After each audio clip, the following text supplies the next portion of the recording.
So I was watching Galactic God's video today on why he buys band cards, and that gave me the inspiration to make this video. Um, sometimes when I go to locals, I usually people in their binders have like this section of band cards, and sometimes if the price is right, I will buy it, or maybe because if it comes back, I mean and if that card that you bought ever came back, that will mean a profit for you. Or sometimes I just buy it for the nostalgia factor. Sometimes I just buy it for my collection. And today I wanted to go over some of my favorite cards in my band collection. And if you have a band collection, let me know some of your favorite cards in your own collection. All right, so a disclaimer, guys. Just because I'm talking about these cards doesn't necessarily mean that I want to see them back. I'm just making this video to highlight some of my favorite cards in my collection. It doesn't mean, oh, you want freaking this back or that back. No, it doesn't mean that. It just means I like these cards because I have fond memories of playing with them and whatnot. And so I just wanted to share that today. And so the first card we have here is Elemental Hero Stratos. By far my favorite card of all time, and a card that I do want to see back. And I made a video actually about why I think it should come back. And I actually like this Stratos in particular, this common Stratos, because it's a Ferrotor Stratos. Now, if you don't know what Ferrotors are, well, it's before we had YCSs, we had our tournaments were called SJCs, Shonen Jump Championships. But in Europe, they didn't have SJCs. Instead, they had their tournaments were called Ferrotor. And sometimes when you went to these Ferrotors, they would give you participation cards, and Stratos was one of them. And how I came across it, I never been to Europe, but my friend gave it to me.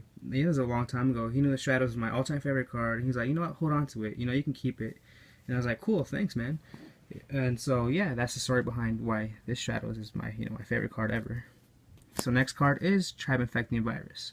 And so every time people discuss balance and stuff, and when they discuss excuse me, oh wow, the enchiladas.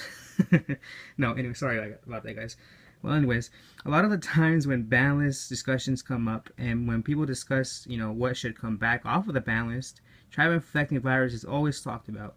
Maybe because the effect of its effect maybe isn't as powerful as it used to be and whatnot, and that's why people want to see it come back. But the reason why it's in one of my favorite band cards is because of the card art. Because look at these guys. I mean, they caught something that's bad. I mean, they should have wore condoms, right? It's like, look at these guys. They're like, no, we have herpes. We have freaking chlamydia and whatnot. Look at this guy. He's like, fuck, I should have wore that rubber. And then you have this freaking thing over here. What is this guy? It's like a cat or a rabbit. I don't know what he is. Something like that. Some little mammal. He's like, fuck, what the fuck did those guys do? They're all fucked up. Like, or what drugs are they on? Like cocaine is one hell of a drug. That's one of the things I love about Yu-Gi-Oh, guys. It's the card art. Yu-Gi-Oh has like some of the funniest card art as well. And to me, this is one of the funniest. Maybe not to you, but to me, it is. Alright, next card, guys. Next card is Destiny Hero Disc Commander. Will this card ever come back? Some people have made the argument yes, but I think no. I don't think it should ever come back. It's just too damn powerful for what it is. I mean, it has a lot of things going for it. It's a level 1. It's a Destiny hero, and I remember this being played in Perfect Circle. I love that deck. If you don't know what Perfect Circle was, it was like this Monarch deck that was based on D heroes and Stratos, of course. You would get your D heroes to the graveyard, and you would special summon this guy. You would draw your 2 cards, or Malicious to sack for Monarch, or for Light and Darkness Dragon. And when Light and Darkness Dragon blew up, you would go into this guy, special summon this guy, and draw 2 cards. So it was a pretty freaking good deck. And so next card is Dark Magician of Chaos, another card that people want back. And sure, why not? I mean, what are you gonna get back with it? A Mystical Space Typhoon, a Dark Hole, a Pot of Duality? It's not. It's very limited into what it can get back. Spell cards aren't what they used to be, because a lot of them are banned, and so like things like Monster Reborn are banned, and all these freaking powerful spell cards that are abusable with this are banned. And so I'm sure, why not? Next card is Cyberstein. Yeah, I remember. Wow, I remember I pulled this in the the Dark Beginnings 2, I believe it was called, set. It was like a reprint set. It's like the only, I believe this is the only, besides the, the prize card, the SJC prize card Cyberstein. This is like the only printing of Cyberstein in the TC there is, besides, the prize card. And that's pretty crazy. I remember it was like it was like at $30 one time, I believe. And I remember I bought a box and I pulled him and Morphing Jar, and it was a big deal at the time because those were two cards that were hard to get. And so, yeah.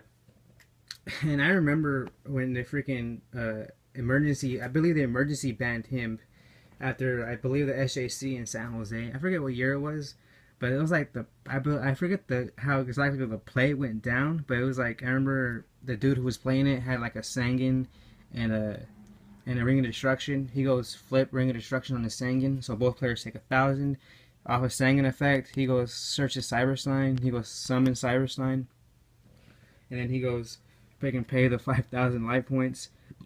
And then he goes freaking get Cyber Twin and attack for the game. It was freaking crazy. I remember that. It was like freaking pandemonium when they emergency banned Cyberstein. Good times, good times. Alright guys.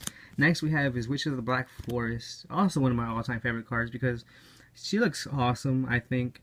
And I like her name, Witches of the Black Forest, and her card art. It's very, medieval-esque kind of, but not really. Kind of like, fairy-esque, pixie. It's kind of like that. Kind of like this dark, dark fairy tale vibe to it, which I kind of like. And so it's pretty cool. And so will this card ever come back? Have made arguments that yeah, because, Sanguine, some people claim that Sanguine is better. Because, it was searchable by tour guide and whatnot. And at one time, it was Crush Card Virus when Crush Card Virus was legal. And so, but, none of that matters really now. I know Monarchs will love it. Dark Orange Dragon will love it if this ever came back. But maybe not right now. Maybe some other time. Next card is Raigeki. Now, this is an original super rare Legend of Blue Eyes Raigeki. But too bad it's not first ed. Oh, well. Can't win them all.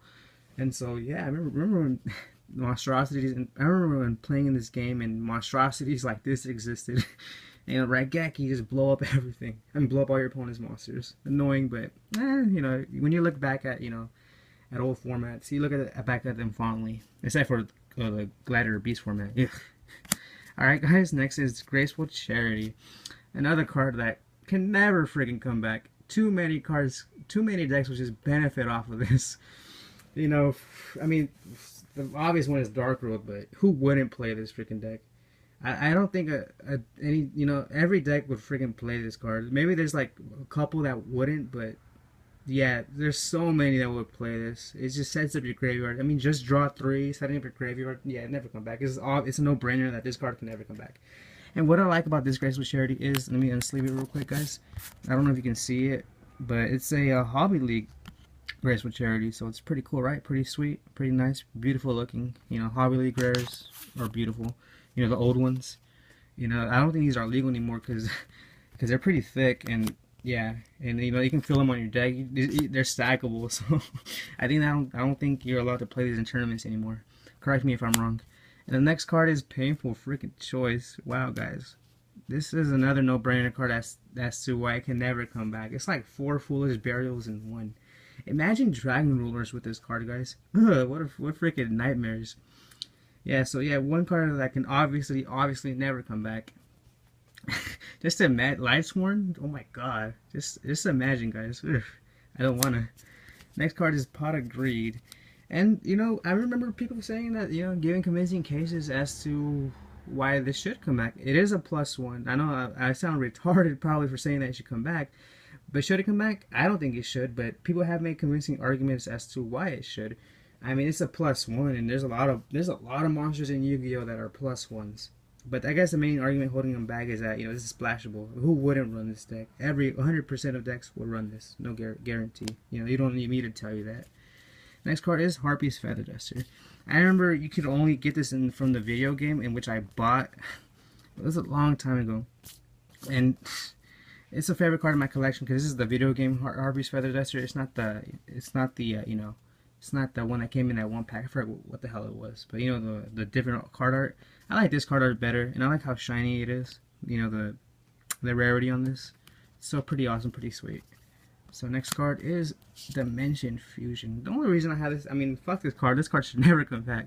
The only reason I have this in my collection is because it's the original ultra rare IOC one, first ed. I don't know if it ever came in another printing, but it looks pretty awesome. I love the card art on here, and that's the only reason why it's in my, why I mention it. Next card is Card of Safe Return, and this is another Hobby League card, but it's not, it's not as pretty as Graceful Charity is. But yeah, another card that can never come back, because I would abuse the fuck out of it. And frogs, people, Mizuki would have to probably be limited to one, and so much. There's so many other decks that would just benefit off of this. Oh my god, you name it. Anything, if you special one from the graveyard, anything will benefit from it. So yeah, another card that can never come back. But I just like, just some memories of this card. I remember with zombies and whatnot. So pretty cool. Next card is Premature Burial. Another reason why it's in my collection is because it's the first Ed ultra rare original Pharaoh Servant one. It's not one of the hundreds of reprints that came out. But yeah, another sweet looking card, and another card that could probably never come back because it's just so abusable. Because one of the things that made this so abusable, and it's searchable, remember guys, was Hidden Armory, is that, there's so many combos, because unlike Monster Reborn, this stays on the field, and you can just bounce it back. There's so many ways to bounce this back, and just abuse the shit out of it, that it can never come back. Alright guys, now onto the trap cards, and Crush Card Virus, the rare one. Oh man, funny story when this came out. I remember when Crush Card was like a Shonen Jump prize card, guys. And it was like freaking like $3,000 for one. Like fuck, only like the top, like all the top Yu-Gi-Oh pros only had it, or like all the ballers had it. And then it got reprinted in the first ever gold series, I believe. And it was a freaking hard card to pull. You would see people buy boxes and boxes, and only like out of like 10 boxes, only pull one of these, pull one of the gold rare Crush Card Virus. And then it went like for $300, I believe, if I'm not mistaken, $300, and it was worth it, guys. I never had one, but I knew people who did, and that's why they win tournaments, because of this card. And then it got reprinted into a rare card, and the first Turbo pack. And funny story, guys, is that when this card got reprinted, you only had like about less than a week to play it, because this was reprinted right before that one September. I forgot what year it was. Right before the September ban list, when it got banned, It was legal, and then this card got reprinted in August of that year, and then the very next week it was banned. So you could play with it. If you couldn't afford the Crush Card, you could play with the Crush Card in your deck legally for about a week. If you couldn't afford it, it was just it's like Konami saying, "Fuck you guys. Here's your fucking Crush Card Virus. Enjoy it for about a week, and that's all you're fucking getting." It's just one freaking week. Alright guys, and the last card in this video is going to be Imperial Order. Imperial Order. A card that could that never come back, because it just controls the game too much. And you have the option of, unlike Royal Decree, you have the option of getting rid of it. And so, yeah, I like it. It's a Pharaoh Servant, secret rare, first ed. That's why it's in my collection. So yeah, and the card art is pretty cool on it. And so yeah guys, that was my video about some of my favorite cards in my modest, sincere band card collection.